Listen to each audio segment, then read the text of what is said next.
Bom dia, um feliz dia. Hoje, dia 31 de março. 31 de março, vamos aí meditar na palavra de Deus. Hoje o título da lição vem falando: Deus deseja ser conhecido. Deus deseja ser conhecido por cada um de nós. E para conhecermos Deus, para termos um relacionamento com Ele, é necessário que nós abramos a Sua palavra, como nós falamos hoje. Pedimos aí a unção do Espírito Santo para que nós possamos entender, a boa vontade de Deus para a nossa vida, e possamos seguir a vontade de Deus e não a vontade dos homens, não é isso? Bom, talvez seja frustrante, para mim, para você, para cada um de nós, quando precisamos se comunicar, talvez em um hospital ou uma farmácia, quando estamos aí em um país com um idioma desconhecido por nós, não é isso? Sabemos que precisamos dizer, mas não temos o vocabulário adequado para poder fazer isso, E acabamos sendo frustrados por não termos o conhecimento totalmente daquele idioma e não podemos falar e ajudar, naquilo que for preciso. Com Deus surge um problema diferente, não é isso? Ele diz lá na sua palavra, em Isaías 55, verso 9, ele diz assim: Assim como os céus são mais altos do que a terra, assim os meus caminhos são mais altos do que os seus caminhos, e os meus pensamentos são mais altos do que os pensamentos de vocês. Então o problema aí não é que Deus não tenha vocabulário para se comunicar comigo, com você, com cada um de nós. O problema é que nós não temos o vocabulário nem a capacidade intelectual para compreender totalmente o que ele tem a dizer. Então nós não vamos entender e compreender totalmente, porque Deus é um Deus infinito. Olha o que a palavra de Deus nos diz, sobre o conhecimento, que ensina sobre o conhecimento de Deus em comparação com o nosso conhecimento.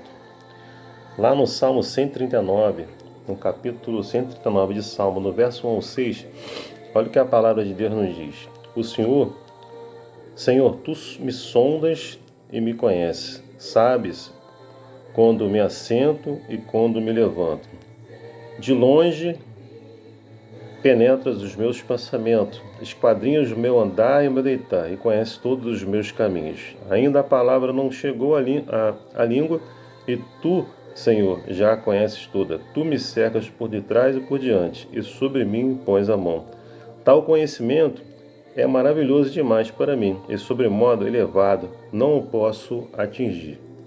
Então nós vemos aí que Deus, o conhecimento de Deus é infinito e está além de nossa compreensão. Isso deve nos levar a louvá-lo e a confiar nele, porque ele está no controle de tudo. Ele é um Deus, que o conhecimento dele é infinito. E como nós vimos aqui no Salmo, ele nos conhece totalmente. A mim, a você, a cada um de nós, não é isso? E a gente jamais vai compreender a mente de Deus de forma absoluta, pois ele é um Deus infinito e onisciente, não é isso? Então isso simplesmente vai ser impossível de nós compreendermos e entendermos completamente, o nosso Deus infinito. No entanto, mesmo que jamais, sejamos capazes de compreender tudo, podemos sim entender o que é necessário para a minha, para a sua, para a nossa salvação. Você pode ver lá em 2 Timóteo 3, versos 14 e 15, não é isso?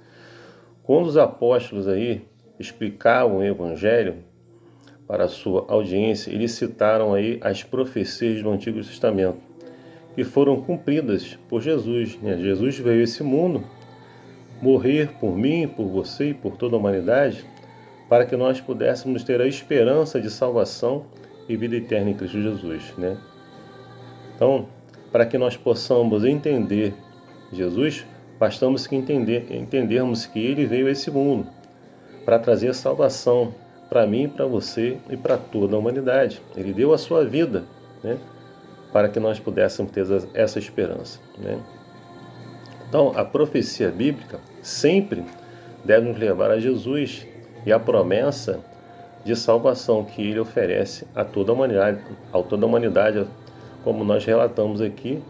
Ele se doou totalmente a mim, a você, a cada um de nós, né?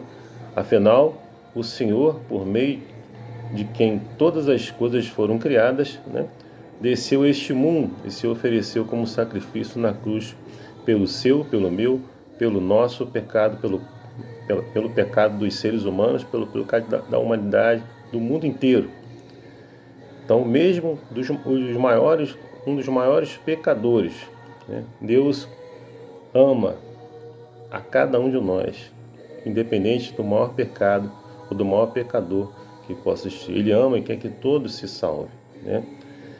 Por isso que Ele fez exatamente o que Ele fez, né? Deu a sua vida, né, para que nós pudéssemos ter a esperança de vida eterna e salvação em Cristo Jesus. O Senhor, obviamente, deseja que todas as pessoas sejam salvas, né? Até os piores pecadores, né, saibam o que Ele nos oferece em Jesus, né?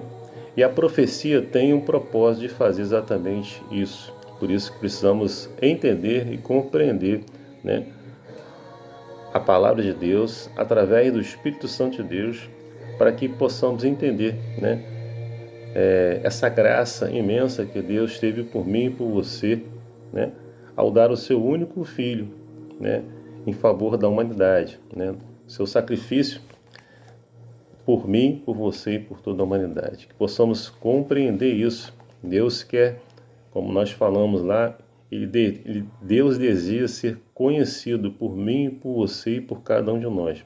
Que a partir do momento que conhecermos o nosso Jesus, né, entendermos o que Ele fez por mim, por você, e aceitarmos a sua graça redentora na nossa vida, Deus, né, promete na sua palavra de jogar o seu pecado nas profundezas do mar, não é isso? E te dar uma página em branco para que você possa, dali para frente, né, seguir a vontade do Mestre, seguir a vontade de Deus e não dos homens. Que Deus te abençoe, te dê aí uma segunda-feira abençoada para você e para sua família. É meu desejo, minha oração. Amém.